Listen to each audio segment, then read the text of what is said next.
오늘은 조금 무겁고 현실적인 이야기를 나눠볼까 합니다. 인간이라면 누구도 피할 수 없는 한 가지가 있죠. 우리 모두는 언젠간 늙고 병들어 죽게 마련입니다. 죽음을 떠올리는 것을 금기시하는 우리는 죽음의 맨 얼굴을 애써 보지 않으려 하다가 부모나 배우자, 자식처럼 가까운 사람을 잃고 나서야 허둥지둥 죽음에 관해 생각합니다. 그러나 그것도 잠시, 산 사람은 살아야 한다며 또다시 현재에만 집중하지요. 하지만 우리 대부분은 호스피스 병동의 환자처럼 임종실의 주인공이 될 것입니다. 이처럼 우리 모두는 언젠가 죽음을, 사랑하는 이와의 영원한 이별을 준비해야 합니다. 사실 그보다 더 힘든 것은 죽음의 순간 작별 인사도 하지 못하는 것일 텐데요. 인간이 세상을 떠나기 전 때가 왔다는 것을 알 수 있다면 얼마나 좋을까요? 스스로 삶을 마무리하는 시간을 가질 수도 있고 사랑하는 사람의 마지막 순간을 지킬 수도 있을 것입니다. 인생이라는 웅장한 공연의 커튼이 내려가는 그 순간, 여러분과 저는 무엇을 뜨겁게 느끼면서 육체와 이별하게 될까요? 임종 직전 대부분의 사람들에게 나타나는 공통점이 있다고 하는데요. 그래서 오늘은 임종 전 일어나는 대표적인 6가지 증상에 대해 살펴보려고 합니다. 오늘의 영상 끝까지 시청하시고 인생의 마지막 여정을 위한 해안을 얻으셨으면 좋겠습니다. 바로 시작하겠습니다. 우선 첫 번째로 수면 시간에 변화가 생깁니다. 길게는 약 한 달에서 짧게는 일주 전부터 수면 시간은 평소보다 길어지고 깨워도 별 반응을 하지 않습니다. 3, 4일을 내리자고 잠깐 가족의 얼굴을 알아본 뒤 다시 깊은 잠에 빠져들기도 합니다. 마치 혼수 상태처럼 잠만 자는 것이 특징인데요. 보통 사람은 잠을 잠으로써 몸이 회복되는 작용이 일어나지만 임종 전 환자는 몸이 회복되는 것이 아니라 대사가 서서히 느려져 체내의 장기 기능이 떨어지고 있는 것을 의미합니다. 또 갑자기 이상한 말을 하기도 하며 이유 없는 공포감을 드러내기도 하는데요. 항상 의식에 반응이 없는 것은 아니기 때문에 의식이 명료할 때 하고 싶은 대화를 미리 해두는 것이 좋습니다. 두 번째는 피부가 변합니다.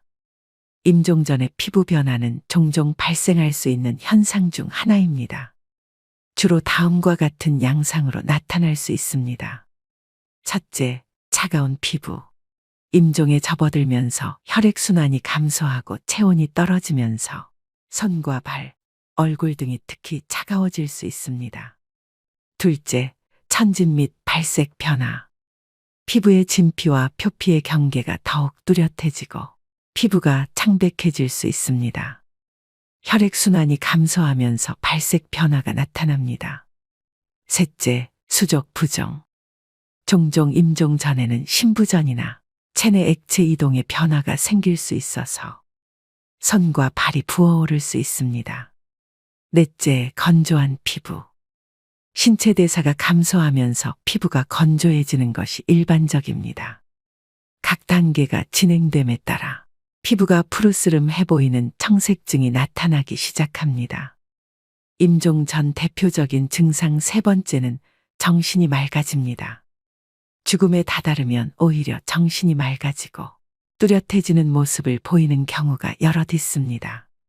보통 이런 현상은 노화로 죽음을 맞이하는 노인들에게서 많이 발견되는 증상입니다. 이런 경우 제 기능을 하지 못하던 뇌도 순간적으로 제 기능을 해서 전에는 바로 옆에 있어도 잘 알아보지 못하던 가족들을 알아보고 초점을 잃었던 눈에도 힘이 생깁니다. 이런 상황에서 보통 어르신들은 가족들과 인사를 나누고 유언을 하시기도 합니다. 이럴 때 종종 힘있고 뚜렷한 눈으로 천장이나 창밖을 계속해서 주시하는 경우가 많다고 합니다. 네 번째는 호흡이 변합니다. 보통 임종 과정에서 나타날 수 있는 호흡은 체인스톡 호흡이라고 합니다.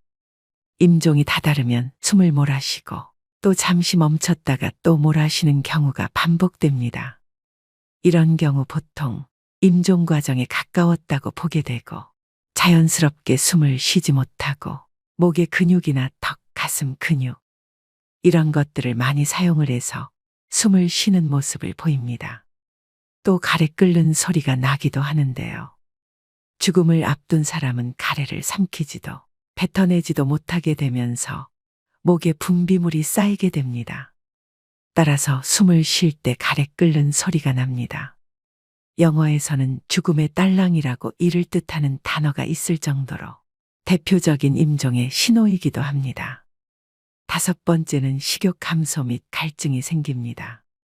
임종 전 증상으로 며칠, 몇 주 동안 많은 사람들은 음식과 음료에 대한 욕구가 감소하는 것을 경험하는데요.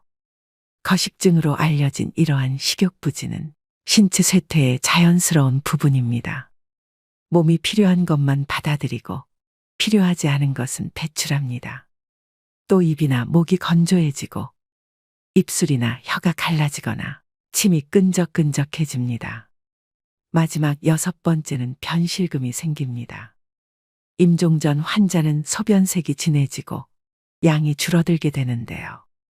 모든 근육의 힘이 서서히 풀리게 되면서 환자의 의지와는 상관없이 괄약근의 힘 조절 때문에 변실금이 생기곤 합니다. 임종이 가까워질수록 대변의 양이 많아지고 반대로 혈압은 저하되어 소변의 양은 줄어들게 됩니다. 여러분 어떠신가요? 말씀드린 증상은 죽음의 접근과 더불어 몸과 정신의 변화를 나타내며 종종 죽음의 문턱에서 받아들임과 평온을 준비하는 과정으로 볼 수 있습니다. 의식이 없고 표현을 할 수 없을 때를 대비해서 의식이 있을 때 가족분과 소중한 사람들에게 충분히 전할 말을 하셔야 후회가 남지 않습니다. 요양병원에서 간호사로 20년째 일하고 있는 김미옥 씨는 수많은 죽음을 목격하면서 깨닫게 된 경험이 있다고 하는데요. 한 어르신은 폐렴으로 오랜 병상 생활을 하셨다고 합니다. 고령의 이 할아버지는 죽음이 문턱에 있었는데도 불구하고 아무도 어르신을 찾아오는 사람이 없었다고 합니다. 이 간호사가 수소문을 해보니 할아버지께서 젊은 시절에 가정을 돌보지 못하고 가족에게 지은 죄가 많으셨다고 합니다. 그래서 모든 인연을 끊고 혼자 사셨다고 하는데요. 이 어르신은 육체적으로 이미 돌아가실 시점이 지났는데도 불구하고 억지로 숨을 버티고 있는 느낌을 받으셨답니다. 가족을 수소문해서 아내분이 찾아오셨고 아내분은 남편의 손을 꼭 붙잡고 내가 용서해 줄 테니 이제 편안히 가셔요라고 하니 그제야 할아버지는 눈을 감으셨다고 합니다. 그렇게 사랑했던 가족이 떠나가게 되면 우리는 슬퍼할 겨를도 없이 뒤이은 장례를 준비해야 합니다. 가족 중 소중한 누군가를 허망하게 떠나보내고 다들 경황이 없지만 누군가는 꼭 준비해야 하는 일이죠. 무엇부터 해야 하는지 모르는 경우가 많아 당황하는 분들이 많습니다. 그나마 상조에 가입했으면 가입한 상조에 연락하면 그만이지만 까다롭고 복잡한 장례 절차와 조문객 접대, 막대한 장례 비용은 큰 부담으로 다가옵니다.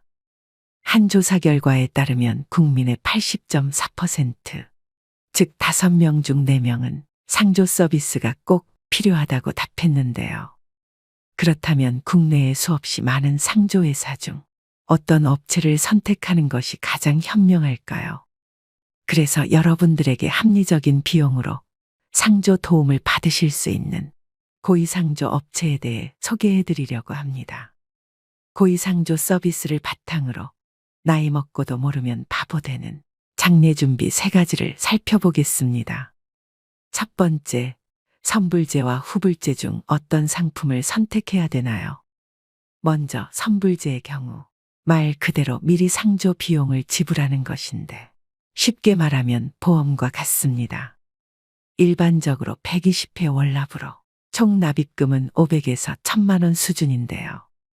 이 금액에서 현장에서 추가 비용이 결제되는 경우도 허다합니다. 또 가입 시 가전이나 휴대폰 할인 등을 명목으로 가입을 유도하는 경우가 많고 이런 부분에 혹해 가입하시는 분들도 많습니다. 하지만 가전을 받는 돈은 막대한 금액을 내는 것 중 극히 일부에 지나지 않고 만약 도중에 업체가 폐업을 하는 경우 내 돈을 제대로 찾지 못해 소비자가 피해를 떠안는 경우가 많습니다. 연간 수십 곳의 상조회사가 폐업을 한다고 하는데요.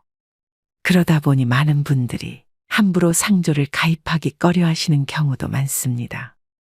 이런 여러 단점을 극복하기 위해 나온 것이 후불제 상조입니다. 후불제의 경우 낮은 금액대부터 높은 금액대까지 다양하게 갖추어 있어서 가족분들이 예산에 맞춰서 직접 선택하실 수 있는 장점이 있으며 불필요한 상품들을 포함하지 않을 수 있기 때문에 훨씬 합리적으로 비용을 아낄 수 있습니다. 매월 돈을 납부하지 않아도 된다는 점, 그리고 장례가 끝난 후 비용을 지불하면 되기 때문에 더 투명한 비용으로 마지막까지 안심하고 장례를 치를 수 있게 되는 것도 크게 안심하실 수 있는 부분입니다. 심지어 현재 선불제 상조를 이용하고 계시더라도 후불제로 전환하시는 게 더 이득일 수도 있습니다.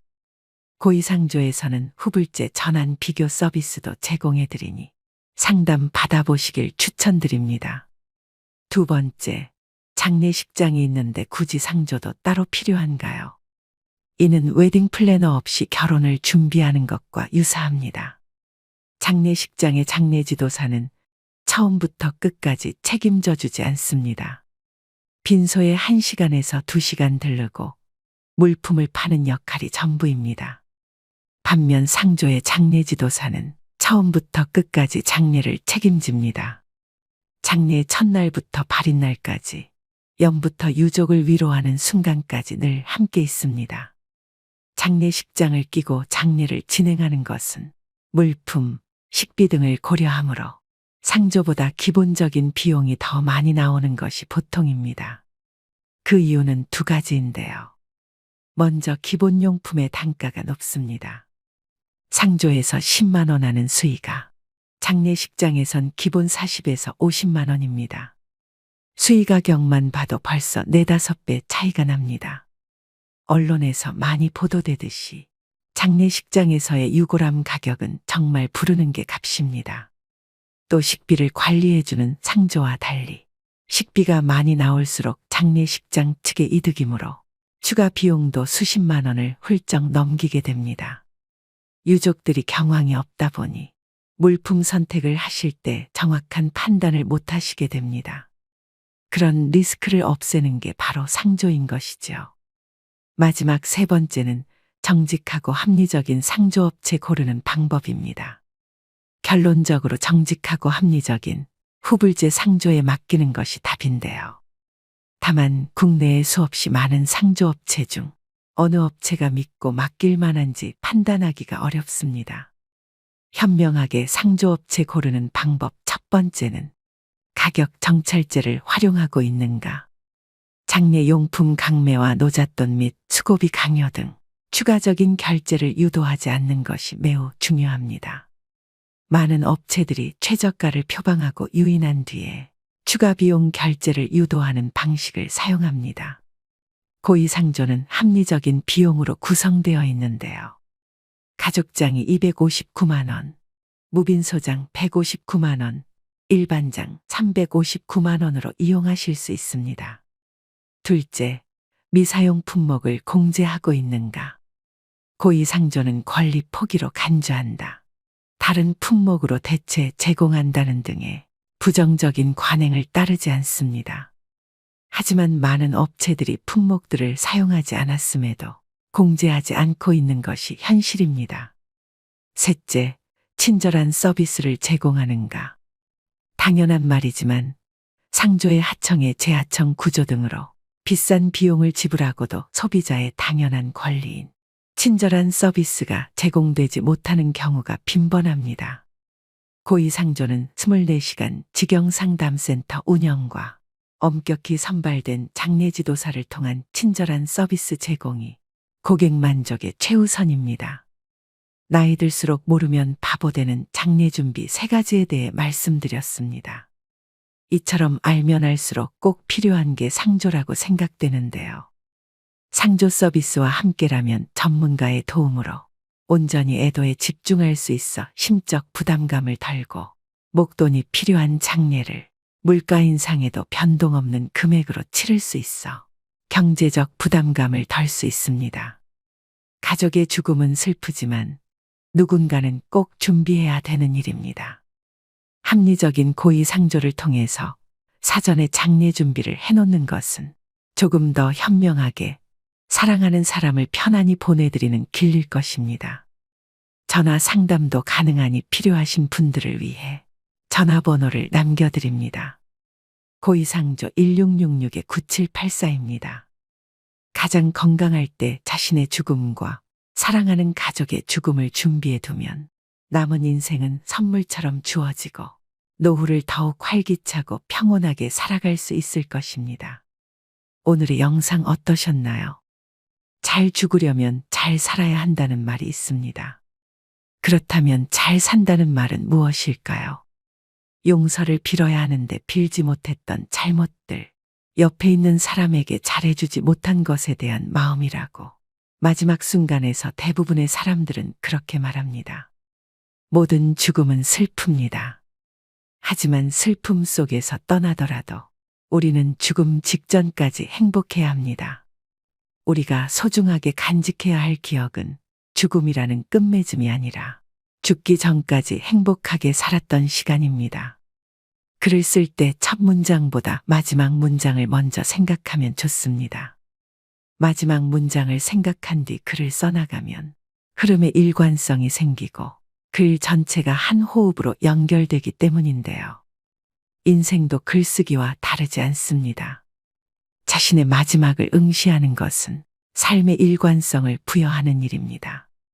살다 보면 순간순간 중요한 갈림길에 서게 됩니다. 그때마다 자신의 마지막을 상상하며 후회하지 않을 선택을 한다면 인생의 중요한 것을 놓치지 않고 살아갈 수 있습니다.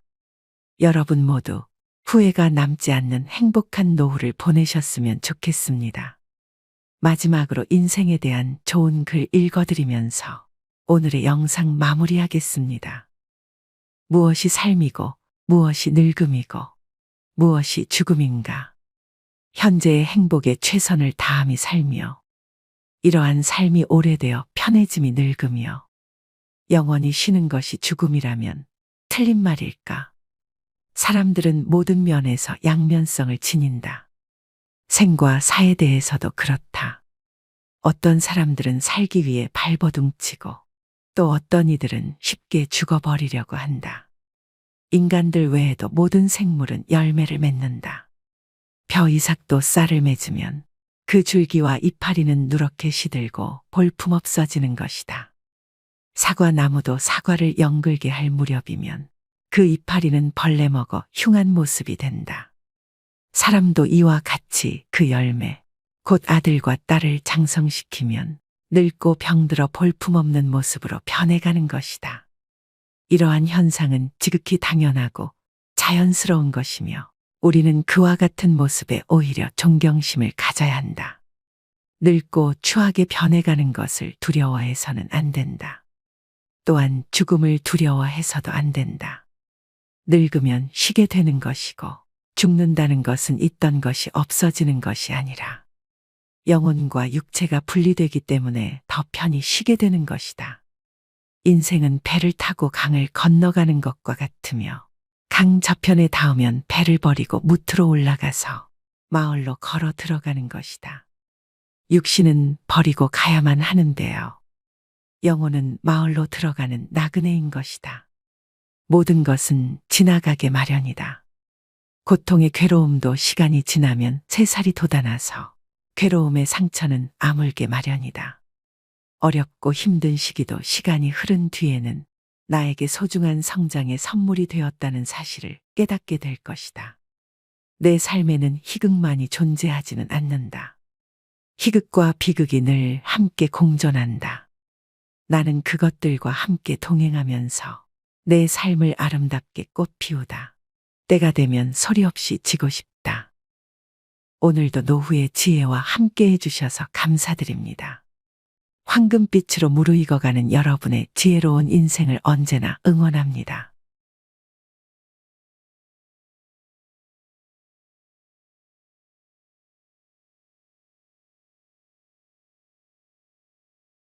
시간은 누구에게나 공평하게 주어집니다. 매년 차곡차곡 쌓이는 마일리지처럼 아이는 서서히 청년이 되어가고 청년은 자연스레 늙어 노화의 길로 접어들죠. 하지만 나이 듦이 곧 노쇠를 의미하는 것은 아닙니다. 나이와 관련한 모순된 속담 두 가지가 있습니다. 나이는 못 속인다와 나이는 숫자에 불과하다. 둘 다 나이 듦을 이야기하지만 전자가 나이에 굴복하고 노쇠 수순에 순응하는 의미라면 후자는 육체적 노화를 벗어나려는 자발적 의지가 담겨 있습니다. 여러분은 둘 중 어떤 속담을 품고 사시나요?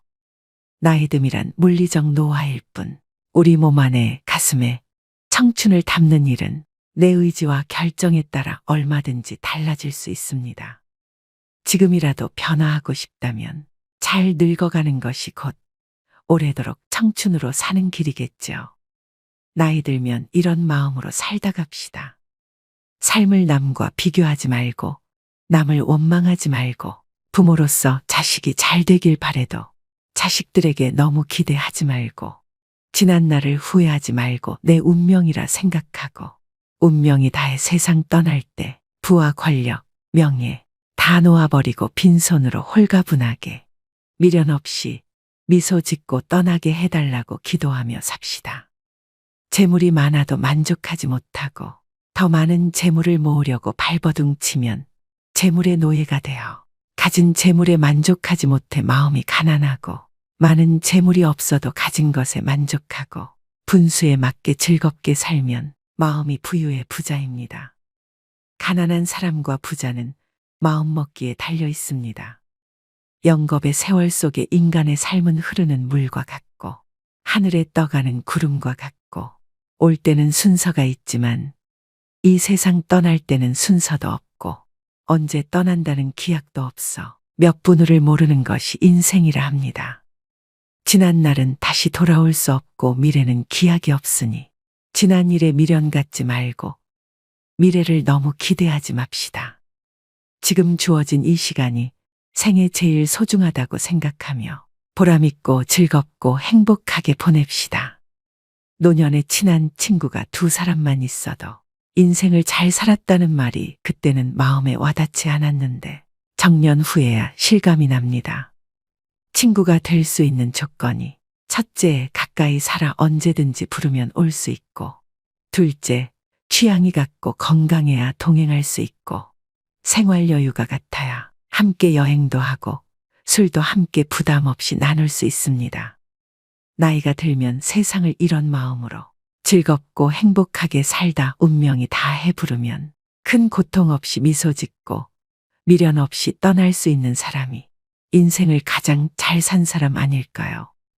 그래서 오늘은 나이 들어 성숙한 내면을 가지기 위해 반드시 피해야 할 행동 6가지에 대해 알려드리겠습니다. 오늘부터라도 5가지 중 1가지라도 실천하셔서 품격 있는 노후를 만들어 가시길 바랍니다. 인생 수업 바로 시작하겠습니다. 나이 들어 반드시 피해야 할 행동 첫 번째는 질서를 무시하는 사람입니다. 사람들이 전철을 타기 위해 출입문 양 옆에 줄 서 있는데 한 나이 든 분이 맨 앞으로 끼어들었던 적이 있었습니다. 질서를 지키는 모습에 대한 평가는 나이 들수록 더 극과 극으로 갈리는 경향이 있습니다.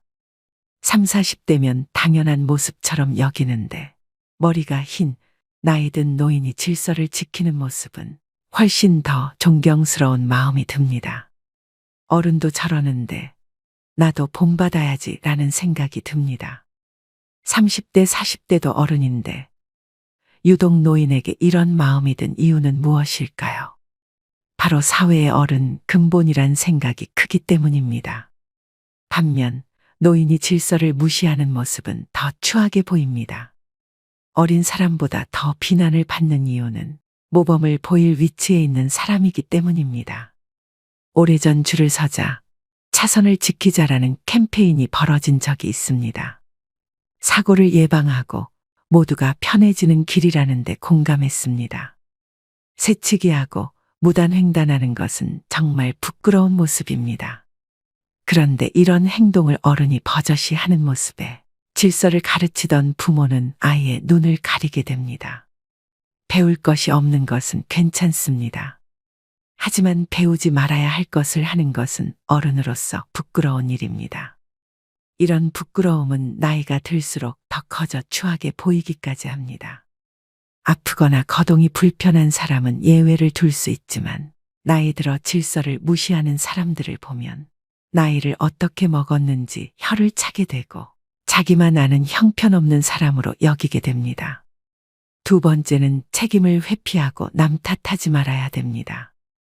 우리가 어른에게 기대하는 것 중 하나는 바로 성숙한 태도와 책임감입니다. 그렇다면 왜 책임을 회피하고 남 탓하는 사람이 나이값 못하고 취해 보일까요? 그 중심에는 존경의 가치와 신뢰의 손실이 있습니다. 우리는 일상에서 많은 선택과 결정을 내립니다. 그 과정에서 발생하는 실수나 실패는 자연스러운 일입니다. 자신의 잘못을 인정하고 그로 인한 결과를 받아들이는 것이 성숙한 어른의 모습입니다. 반면 남 탓만 하는 사람은 그 순간 그의 성숙함은 사라지고 존경의 대상에서 멀어집니다. 사소한 일부터 큰 일까지 모든 갈등과 다툼은 남 탓에서 시작됩니다. 특히 가까운 사이일수록 그런 일은 더 많이 발생합니다. 부부 사이나 부모와 자식 관계에서 남 탓으로 인한 갈등은 작은 불씨에서 시작해 결국 끌 수 없는 화재로 발전하곤 합니다. 어떤 경우든 남을 원망하지 마세요. 특히 가족 중에 누구를 원망하고 미워하는 것은 절대 금물입니다. 자신만 더 소외됩니다. 노년에 사랑하는 가족들마저 내 곁을 떠나가고 주변에 사람이 없으면 비참한 노후를 보내게 됩니다. 남을 탓하기 전에 자신의 행동을 되돌아봐야 합니다. 모든 결과는 자신의 선택과 행동에서 비롯됩니다.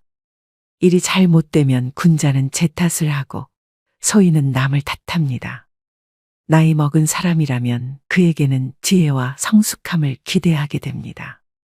그런데 책임을 회피하고 남 탓만 하는 사람은 그 기대치에 못 미칠 때가 많습니다. 그 사람을 보면서 아쉬움을 느끼게 됩니다. 나이 먹은 노인이 이런 태도를 보인다면 더욱 안타깝습니다. 노인은 제일 위에 있는 어른으로 그동안의 경험과 지혜로 후손이나 주변 사람들에게 좋은 영향을 미칠 수 있는 위치에 있습니다. 그런 노인이 책임을 회피하며 남 탓하는 모습은 정말로 추하게 보입니다. 지금부터라도 늦지 않았으니 미움을 버리고 사랑으로 가득 채우는 삶을 살아가시길 바랍니다. 세 번째는 죽음을 두려워하지 말아야 됩니다. 죽음을 경험해 본 사람은 아무도 없습니다. 따라서 죽음을 두려움의 대상이 아니라 삶에 대한 열망의 대상으로 전환해야 합니다. 우리의 인생은 죽음이 아니라 삶으로 파고들 때 그 진가를 발휘합니다. 우리는 왜 죽음을 두려워할까요? 죽음을 마주할 때 희망을 품어야 될까요? 아니면 체념해야 할까요? 죽음이라는 사건을 아예 잊고 살아갈 수만은 없습니다. 우리는 가족이나 친구들의 예상치 못한 사고 또는 질병으로 인한 죽음을 목격하곤 합니다. 가까운 사람의 죽음은 크나큰 슬픔을 안겨줍니다. 죽음이 슬픈 이유는 무엇일까요? 죽음이 아무런 예고도 없이 한순간에 찾아오기 때문일 것입니다. 사랑하는 사람을 잃을 때의 슬픔은 우리를 끔찍한 패닉 상태에 빠뜨립니다. 다시는 사랑하는 사람을 만나지 못할 거라는 절망에 휩싸입니다. 죽음은 서로 행복했던 추억들을 송두리째 빼앗아 버리고 영원히 함께하자고 맹세했던 약속을 산산이 깨뜨려 버립니다. 우리가 죽음을 두려워하는 까닭도 이번 삶에서 누렸던 모든 것을 빼앗아 가버리기 때문입니다. 죽음은 삶의 끝을 의미합니다. 죽음이란 이번 삶이 우리에게 선사했던 모든 것을 한순간에 박탈해버립니다. 그렇다면 우리는 죽음에 대해 어떠한 태도를 가져야 할까요? 장자는 그의 아내가 죽자 두 다리를 뻗고 앉아서 질그릇을 두들기며 노래를 불렀습니다. 문상을 왔던 해자가 그 광경을 보고 아내가 죽었는데 곡을 하지 않고 노래를 하다니 이거 너무 심하지 않느냐고 질책을 했습니다. 장자는 왜 이러한 행동을 한 것일까요? 장자도 아내가 죽었을 때 처음에는 슬퍼서 목 놓아 통곡했다고 고백합니다. 하지만 곧 장자는 사계절이 되풀이해서 흘러가는 것과 마찬가지로 죽음은 소멸이 아니라 변화의 과정이라는 하늘의 운명을 깨달았습니다. 태어나기 전 인간에게 삶이란 없었습니다. 우연히 기가 형성되고 인간으로 태어나면서 삶이 시작된 것입니다. 죽음이란 이제 다시 변화의 과정을 통해 태어나기 전으로 돌아가는 것입니다. 우리에게는 가족의 죽음이든 자신의 죽음이든 운명으로 받아들이는 태도가 필요합니다. 인간이 죽는다면 그저 태어나기 전으로 돌아갈 뿐입니다. 죽음 이후를 막연히 두려워할 필요가 없습니다. 네 번째는 허풍을 심하게 떨거나 자랑을 너무 많이 하는 것입니다. 나이 들어서까지 입만 열면 잘난 척과 허풍을 떠는 사람이 있습니다. 제 주변 친구 중 한 명은 그렇게 자식 자랑을 합니다. 살면서 하지 말아야 할 자랑 세 가지를 꼽자면 배우자 자랑, 자식 자랑, 돈 자랑이라고 합니다. 이 가운데서도 특히 아무리 친한 친구 사이라도 하지 말아야 할 자랑이 있는데 그것이 바로 자식 자랑입니다. 사람들 가운데는 자식들 일로 인해 자랑을 할 것이 많은 사람도 있지만 그렇지 않은 사람도 있지요. 특히 자식 때문에 속을 썩이고 있거나 고민이 많은 사람이 있습니다. 이런 사람 앞에서 자식 자랑을 하는 것은 아픈 사람 앞에서 자신의 건강을 자랑하는 것과 같습니다. 그 말을 듣는 사람의 입장에서는 겉으로 드러내지는 않아도 그 자체로 스트레스이고 고통이 됩니다. 나이가 들수록 축하보다도 자랑을 많이 하는 친구들이 있는데 이런 습관은 오랜 친구마저도 멀어지게 합니다. 이처럼 사회에서 잘난 척과 허풍이 심한 사람을 만나게 되면 그때마다 느끼는 게 있습니다.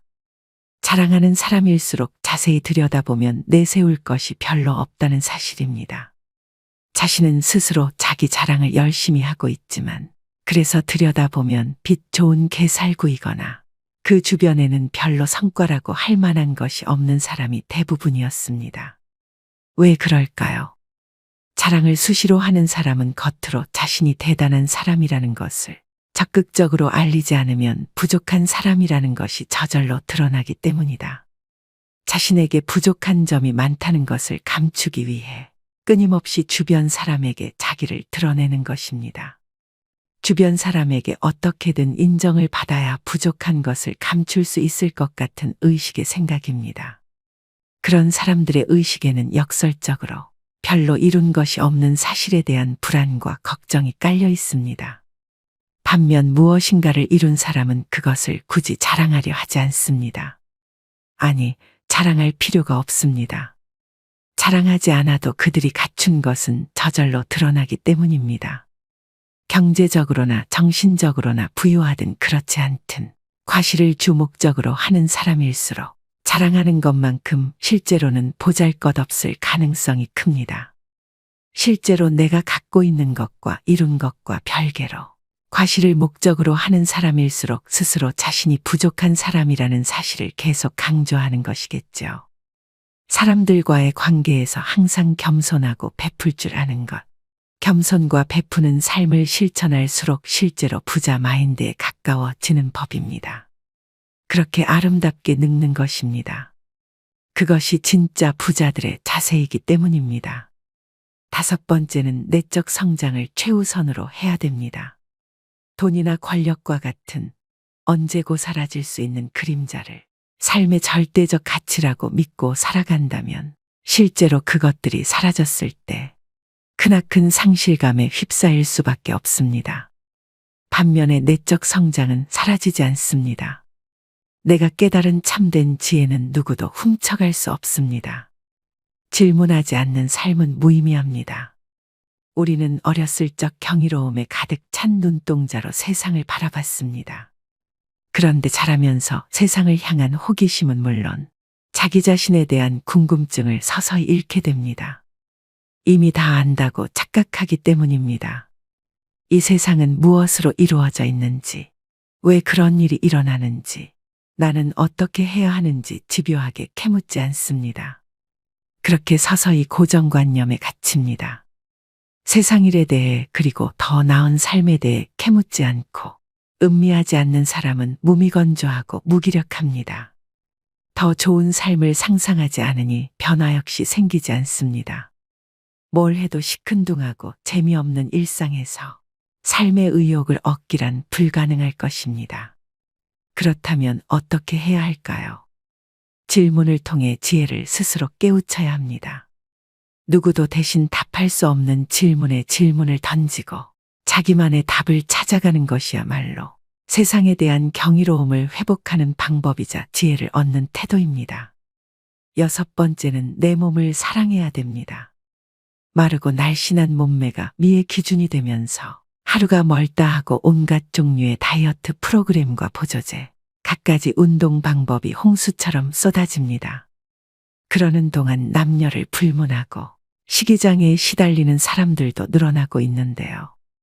식이장애는 극단적 다이어트 후 폭식과 거식으로 우울증과 같은 심리적 문제를 일으키는 질병입니다. 우울증은 다시 폭식과 거식으로 이어져 악순환의 고리에 빠지게 됩니다. 오늘날 건강한 육체는 겉보기에 날씬하고 다부진 몸매와 동일시되고 있습니다. 아이러니하게도 날씬한 몸매를 얻는 대신 건강을 잃는 일이 생깁니다.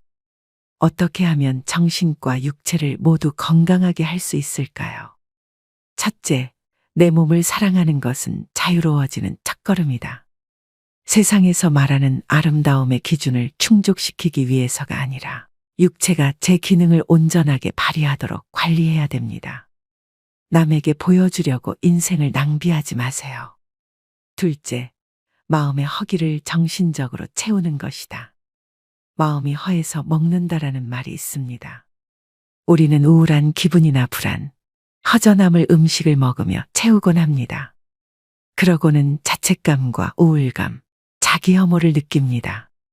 불안하거나 우울하다면 식욕을 채우는 것 외에 다른 방법을 찾아보세요. 인간관계에서 만족감을 얻을 수도 있고 취미생활로 일상을 풍요롭게 만들 수도 있습니다.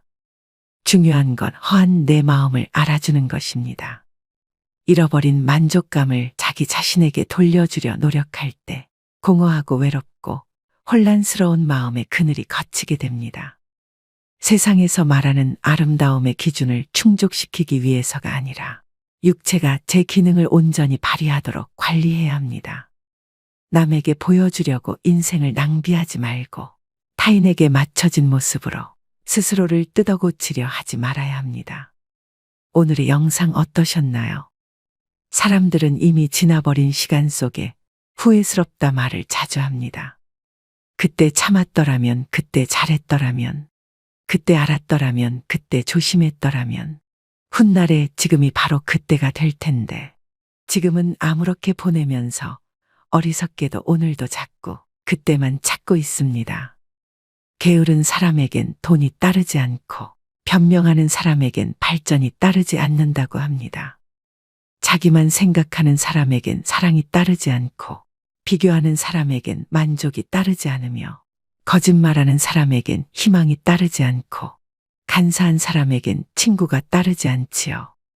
세상을 아름답게 살려면 꽃처럼 살면 되고 세상을 편하게 살려면 바람처럼 살아가야 합니다. 꽃이란 자신을 자랑하지도 남을 미워하지도 않으며 바람은 어떤 그물에도 걸리지 않고 험한 산도 아무 생각 없이 쉽게 오릅니다. 그러니 나이 들어서는 꽃처럼 바람처럼 살아가야 합니다. 사람은 태어나면서부터 변해가는데 그것을 성장이나 노쇠라 합니다. 죽어가는 과정이기도 하죠. 나이가 들면서 늙어가는 이도 있고 낡아지는 이도 있고 익어가는 이도 있습니다. 여러분은 어느 쪽에 해당하시나요? 노인이라고 다 똑같은 것은 아닙니다. 아름답게 늙어가기 위해서는 세상의 변화에 발맞춰 현재 진행형으로 바뀌어야 합니다. 마지막으로 정지용의 시 향수 들려드리면서 오늘의 영상 마무리하겠습니다. 넓은 벌 동쪽 끝으로 옛 이야기 지줄대는 실개천이 휘돌아 나가고 얼룩배기 황소가 해설피 금빛 게으른 울음을 우는 곳. 그곳이 차마 꼬맨들 이칠리야. 지라로에 제가 식어지면 빈 밭에 밤바람 소리 말을 달리고 엷은 졸음에 겨운 늙으신 아버지가 집벽에를 돋아 고이시는 곳. 그곳이 차마 꼬맨들 이칠리야. 흙에서 자란 내 마음, 파란 하늘 빛이 그리워 함부로 쏜 화살을 찾으려 풀섭 이슬의 함처럼 휘적시던 곳. 그곳이 차마 꼬맨들 이칠리야. 전설바다에 춤추는 밤물결 같은 검은 귀민머리 날리는 어린 누이와 아무렇지도 않고 예쁠 것도 없는 사철 발벗은 아내가 따가운 햇살을 등에 지고 이삭 줍던 곳. 그곳이 차마 꼬맨들 이칠리야. 하늘에는 섞은 별, 알 수도 없는 모래성으로 발을 옮기고 서리 까마귀 우지짓고 지나가는 초라한 지붕. 흐릿한 불빛에 돌아앉아 도란도란 거리는 곳. 그곳이 차마 꼬맨들 이칠리야. 오늘도 노후의 지혜와 함께 해주셔서 감사드립니다. 황금빛으로 무르익어가는 여러분의 지혜로운 인생을 언제나 응원합니다.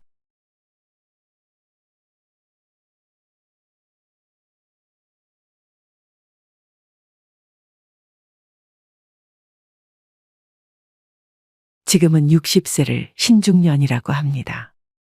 그리고 70세 노인을 초로장년이라고 부릅니다.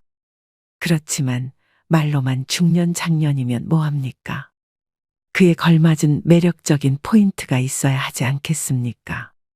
그야말로 멋지게 나이 들어야 한다는 뜻입니다. 얼마 전 아주 유쾌한 모임에 참석하게 되었습니다. 지인의 초대로 함께한 자리의 장은 80대가 넘은 분으로 걸음걸이가 단정하고 앉은 모습도 흐트러지지 않았으며 참석자들이 올 때마다 애정어린 인사로 반겨주었습니다. 모임 내내 그분은 상대가 가진 좋은 점을 칭찬하며 서로에게 도움이 되는 조언을 하셨지요. 식당의 주인에게도 위트 넘치게 대하였으며 마지막에는 조용히 밥값까지 자신의 카드로 지불했습니다. 한 번도 염색하지 않으셨다는 머리는 화이트와 그레이가 어울려 더욱 단정한 모습을 보이셨고 하얀 셔츠에 자켓 차림은 꽤 멋있는 옷차림이었습니다. 10명이 모여 식사를 하였는데 모임이 파하고 집에 돌아와도 유쾌한 기분이 내내 들었습니다. 아름다운 노년의 전형을 보게 된 것 같아 앞으로의 지향점도 생기기도 해서 좋은 기분이 들었는데요. 우리가 흔히 매력이 있다고 하면 용모가 멋지고 아름다운 젊은이들을 떠올리기 쉽지만 나이 든 분들의 매력은 경륜까지 더해져 훨씬 깊이가 있다는 것을 깨닫게 된 좋은 경험이었습니다. 여러분은 이 노신사를 보고 어떤 생각이 드시나요? 우리는 늙는 것이 아니라 익어가는 것이라 했습니다. 그런데 익어가더라도 곱게 익어가고 익어갈수록 매력이 넘치지 않으면 안 됩니다. 다 늙어서 무슨 매력이냐 하시는 분들도 분명 계실 겁니다. 매력은 더 이상 젊은이들만의 전유물이 아닙니다. 나이 들어 늙어가는 노인도 충분히 매력적입니다. 그러나 노인들은 대개 늙었다는 이유로 매력이라는 단어에 거리를 두는 옷차림과 언행을 하는 것을 쉽게 볼 수 있습니다. 그렇지만 오히려 나이가 들수록 외모에서부터 개인 취향인 옷차림까지 시각적, 정신적인 부분까지 포괄적인 항목에서 매력을 느낄 수 있어야 살아가는데 활력이 생길 수 있습니다. 영국 런던의 정치경제대학교 교수였던 캐서린 하킴은 매력 자본이라는 개념을 만들었습니다. 한마디로 매력이 능력이자 경쟁력이라는 말인데요. 그녀가 말한 매력은 잘생긴 외모만을 뜻하는 것이 아닙니다. 유머 감각과 활력, 세련미, 상대를 편안하게 하는 기술 등 다른 사람의 호감을 사는 멋진 태도나 기술을 말합니다. 이런 멋진 태도나 기술은 나이가 많다고 쇠퇴하지 않는다는 것입니다. 오히려 더 좋아질 수도 있습니다. 이것이 바로 나이듦의 지혜와 여유가 아니겠습니까? 그렇다면 나이 들수록 잃어가는 매력을 어떻게 유지할 수 있을까요? 다음에 5가지를 충실히 실천하시면 여러분들도 분명 매력 자본을 갖춘 멋쟁이 노인이 될 수 있습니다. 영상 끝까지 시청하시고 오늘부터 바로 실천해 보시길 바랍니다. 첫째, 자주 웃으셔야 합니다. 얼마 전 지하철의 경로석에 앉은 노인들을 유심히 관찰해 보았습니다. 거의 모든 노인의 인상이 찌그러져 있었는데요. 이처럼 대개 노인하면 인상이 찌푸려져 있는 모습을 떠올립니다. 그러나 가끔 인터넷에서 사진을 검색하다 환하게 웃고 있는 주름진 노인의 얼굴을 보면 훨씬 안정감을 주고 세월의 깊이를 느끼게 해줍니다. 그러니 자주 크게 일부러라도 웃으셔야 합니다. 상대가 한 말의 웃음소리로 화답해주면 상대와의 관계도 좋아질 것입니다. 되도록 늘 웃는 얼굴을 유지하셔야 합니다. 좋은 인상을 주려면 늘 웃는 연습을 해보는 것입니다. 거울을 보고 입꼬리 올리고 씩 웃어보세요. 나이 들어 웃는 얼굴을 만드는 것이야말로 가장 중요한 매력 포인트입니다. 둘째, 항상 마음의 여유를 가지셔야 합니다. 특히 사소한 일에 이러쿵저러쿵 따지지 말아야 합니다. 나이 들어가면서 불평불만이 잦은 것은 듣는 사람에게 동정심을 일으키지도 못하고 오히려 흉하다는 생각을 하게 합니다. 조금 불편해도 왜 나를 챙기지 않지 하는 마음을 버리고 마음의 여유를 가지셔야 됩니다. 마음에 안 들고 불편하더라도 웬만한 것들은 모두 양보하며 웃어넘기세요. 그래야 멋진 노년이 될 것입니다. 셋째, 품격을 지키셔야 됩니다. 무단횡단하는 일이 나이든 이의 특권은 아닌 것과 같이 삼가야 할 것은 확실히 삼가야 됩니다. 나이 들었으니 용인 되겠지 하는 생각은 하지 말아야 됩니다. 오히려 나이 든 사람이 하는 말을 듣게 됩니다. 또 젊은이들의 행동을 못마땅하게 여겨 잔소리하는 것을 삼가야 합니다. 하고픈 말이 있더라도 매우 중요한 것이 아니면 가급적 삼가하는 것이 좋습니다. 음식을 앞에 두고 맛을 타박하지 말고 감사의 인사를 전한다면 더욱 맛있는 식사를 할 수 있을 것입니다. 음주 후에도 중언부언을 삼가시고 몸가짐을 흐트리지 않아야 합니다. 나이가 들면 청력의 손실로 목소리가 점점 커지니 말할 때도 주의 깊게 이야기해야 됩니다. 노인이라도 다 똑같은 노인이 아닙니다. 시기적절한 유행도 외면하지 말고 나이 들수록 자신의 외모도 다듬고 가꾸고 옷차림도 더 신경 쓰셔야 합니다. 그래야 노년의 품격이 자연스럽게 드러나는 것입니다. 넷째, 하루를 만끽하며 사셔야 합니다. 과거의 일, 특히 왕년의 내가 하지 않는 것입니다. 그리고 미래도 걱정하지 말아야 합니다. 불생불멸의 진리와 인과응보의 진리가 있습니다. 인생은 생로병사의 이치에 따라 돌고 도는 것입니다. 노인에게 내일은 없고 내 인생의 가장 젊은 날은 오늘입니다. 오늘에 최선을 다하고 즐겁게 살면 매력적으로 보이게 됩니다. 거기에 더해 세상을 사랑의 마음으로 보고 인생을 관조하면 망하는 일상이 감사생활로 변하게 되어 표정도 온화해지고 말씨도 부드러워지니 매력지수는 한층 상승하게 될 것입니다. 즉, 세상을 선한 눈으로 바라보면 세상은 더욱 아름답게 보입니다. 그리고 측은지심과 자비가 넘쳐나게 되는 것이죠. 미국 대통령이었던 루즈벨트의 부인 엘레나 여사가 남긴 명연설문 중에 한 구절 중에 이런 말이 있습니다. 아름다운 젊음은 우연한 자연현상이겠지만 아름다운 노년은 누구도 쉽게 빚을 수 없는 예술작품이다. 그렇습니다. 오늘이라는 현재에 충실하고 만끽하고 사셔야 됩니다. 5번째, 긍정적이고 적극적으로 살아가셔야 합니다. 긍정적인 태도는 실제로 기대 수명을 7년까지 연장한다고 합니다. 행복한 노년은 거저오지 않습니다. 건강하고 행복한 80세는 수십 년 전부터 차곡차곡 쌓아올린 노력의 결과물입니다. 이제 부정적인 모든 것은 지우는 것입니다. 자신의 익어감을 편안히 순리대로 받아들이는 것이 훨씬 더 평안하고 매력적이며 중후한 멋을 풍기게 되는 것이 아닐까요? 그리고 조금은 바보같이, 조금은 믿으며 사는 것입니다. 베푸고 사는 것이 당장은 손해라는 생각이 들 수 있지만 오히려 멀리 보면 큰 이익으로 돌아옵니다. 베푸는 것에는 세 가지가 있습니다. 정신, 육체, 물질 세 방면이 있는데요. 재물이 있으면 재물로, 재물이 없으면 힘으로 도울 수 있는 방법을 찾아야 합니다. 어떤 조직에서라도 책임이 맡겨지면 망설임 없이 몸을 던져 정열적으로 책임을 완수하는 것입니다. 여러분 어떠신가요? 어떻게 늙어갈 것인가는 모든 노인들의 화두일 것입니다. 사람이 각기 살아온 역사가 다른 것처럼 늙는 것도 각자 다를 수밖에 없습니다. 품위를 지키며 보람차고 아름답게 늙는 사람이 있는가 하면 그렇지 못한 경우도 있습니다. 멋지거나 추하거나 또 행복하거나 불행한 노년이 되는 것은 모두 자신의 책임입니다. 우리는 모두 살아온 궤적이 다릅니다.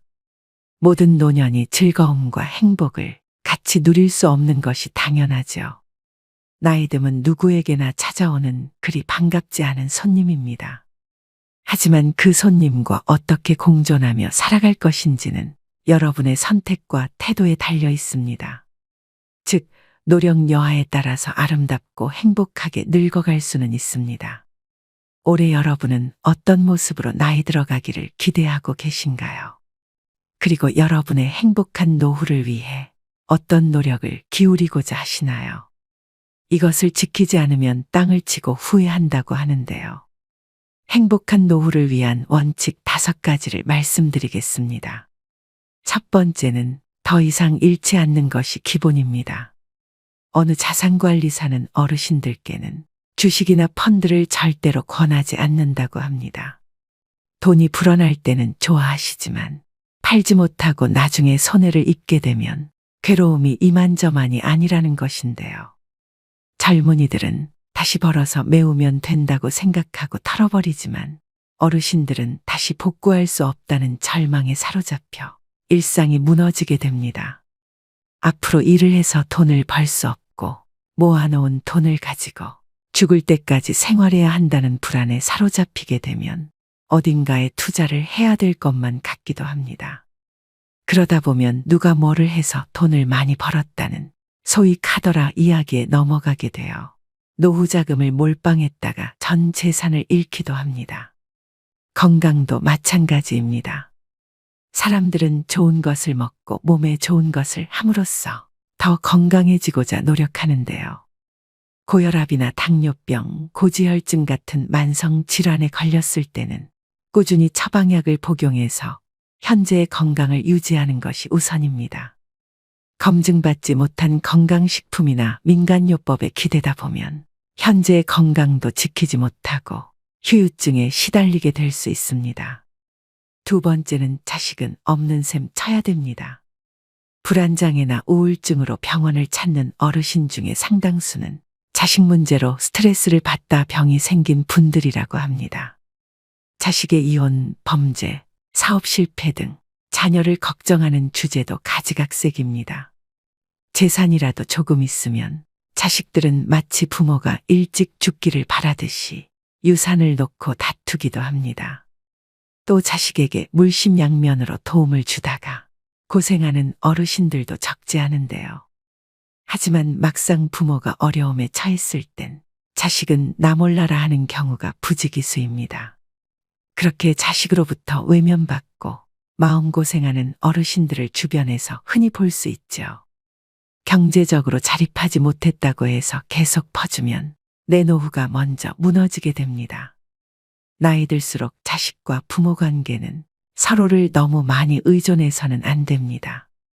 그래야만 정신적으로 건강한 노후 생활을 할 수 있는 것이죠. 자식에 대해서 신경 쓸 시간의 절반이라도 내 옆에 있는 배우자에게 서로 신경 쓰고 아껴주면 더 행복한 말년을 보낼 수 있을 것입니다. 세 번째는 새로운 관계를 만드셔야 됩니다.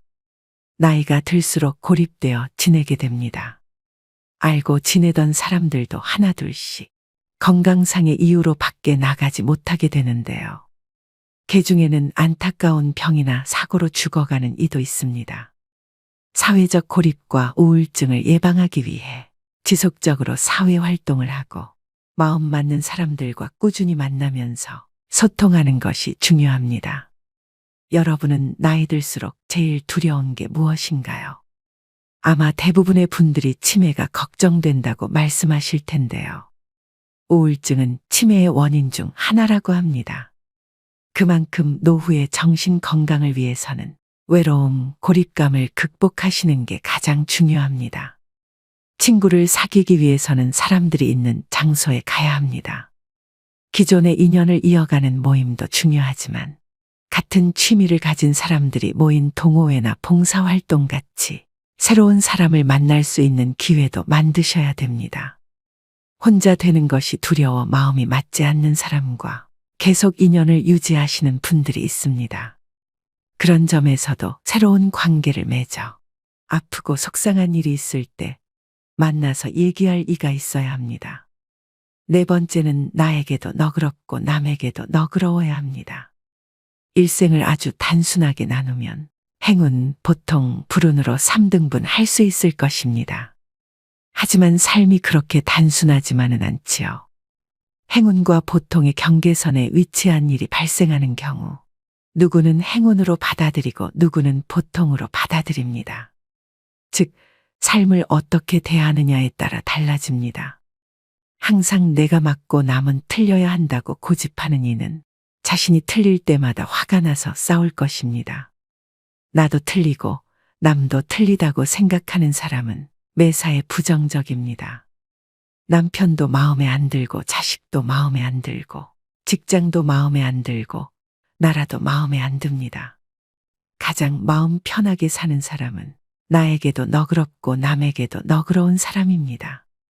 세상에 대해서 기대하는 것이 하나도 없다는 것은 희망이 없다는 것인데요.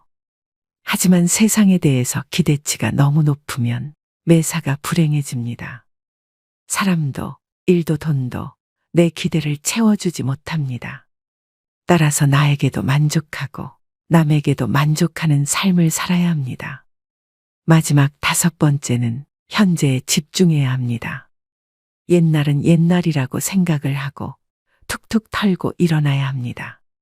과거에 행복했다는 생각 때문에 현재가 불행하게 느껴져서는 안 됩니다. 과거의 트라우마로 인해 아직까지 불행에서 벗어나지 못해서는 안 됩니다. 미래에 대해서도 마찬가지입니다. 희망을 잃고 절망에 빠지면 현재도 불행해집니다. 장밋빛 미래에 현혹되면 현재를 대강대강 살면서 꿈을 쫓는다고 생각하기 쉽습니다. 과거의 잘못을 돌이켜보면서 같은 실수를 되풀이하지 말아야 한다는 점에서 과거 역시 무시해서도 안 되겠죠. 미래에 대한 희망도 필요하고 미래에 대한 걱정도 필요합니다. 하지만 삶의 중심은 언제나 현재여야만 한다는 것을 명심하셔야 됩니다. 행복하고 건강한 노년을 위한 필수 원칙 5가지를 말씀드렸는데요. 사람들은 살다 보면 흔히 지금보다 더 나빠질 게 없다는 말을 하곤 합니다. 하지만 과거가 현재가 되고 현재가 미래가 됩니다. 최악의 시점이라고 생각이 들던 과거의 한때도 지금 돌이켜보면 그때가 지금보다는 나았다는 생각이 들 수 있을 텐데요. 60살이 되면 50살이었을 때를 생각하면서 그때는 좋았다고 여기고 80살이 되면 70살이었을 때가 좋았다 여기기 마련입니다. 그렇기 때문에 나이 들어서도 매 순간 계속해서 좋은 추억을 만드는 것이 중요합니다. 젊었을 때의 추억만이 나이 들어 힘이 되는 것이 아닙니다. 누구나 100살까지 살 수 있는 세상에서 나이 들어서 만들어진 좋은 추억도 훌륭한 인생 미천이 됩니다. 마지막으로 노후철의 명심보감을 들려드리면서 오늘의 영상 마무리하겠습니다. 부르는 데가 있거든 무조건 달려가라. 불러도 안 나가면 다음부터는 부르지도 않는다. 아내와 말싸움이 되거든 무조건 져라. 여자에게는 말로써 이길 수가 없고 혹 이긴다면 그건 소탐대실이다. 밥도 제대로 못 얻어먹는 수가 있을 것이다. 일어설 수 있을 때 걸어라. 걷기를 게을리하면 일어서지도 못하게 되는 날이 생각보다 일찍 찾아올 것이다. 남의 경조사에 나갈 때는 제일 좋은 옷으로 차려입고 나가라. 내 차림새는 나를 위한 뽐냄이 아니라 남을 위한 배려다. 더 나이 먹기 전에 아내가 말리는 것 말고는 뭐든지 시작해보라. 일생 중에 지금이 가장 젊은 때다. 옷은 좋은 것부터 입고 말은 좋은 말부터 하라. 좋은 것만 하여도 할 수 있는 날이 얼마 남지 않았다. 누구든지 도움을 청하거든 무조건 도와라. 나 같은 사람에게 도움을 청하는 사람이 있다는 것을 감사히 생각하자. 안 좋은 일을 당했을 때는 이만하길 다행이다 하고 믿었던 사람에게 배신당했다면 오죽하면 그랬을까 하고 젊은 사람에게 무시를 당했으면 그러려니 하고 살자. 범사에 감사하며 살자. 적어도 3가지는 감사해야 한다. 나를 낳아서 키워준 부모에게, 이날까지 밥 먹고 살게 해준 직장에, 한평생 내조하느라 고생한 아내에게 감사하자. 이 3가지에도 감사함을 모른다면 사람의 도리가 아니다. 나이 들었어도 인기를 바란다면 입은 닫고 지갑은 열어라. 자식에게 용돈 주고 후배들에게는 가끔 한턱을 쏘고 아내와는 외식을 자주 하라. 어떤 경우에라도 즐겁게 살자. 현실의 고통도 지나고 보면 아무것도 아니다. 보고 싶은 사람은 미루지 말고 연락을 해서 약속을 잡아 만나라. 내일 죽는다고 생각하자.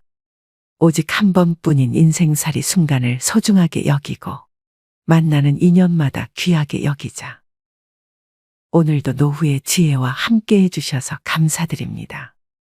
황금빛으로 무르익어가는 여러분의 지혜로운 인생을 언제나 응원합니다.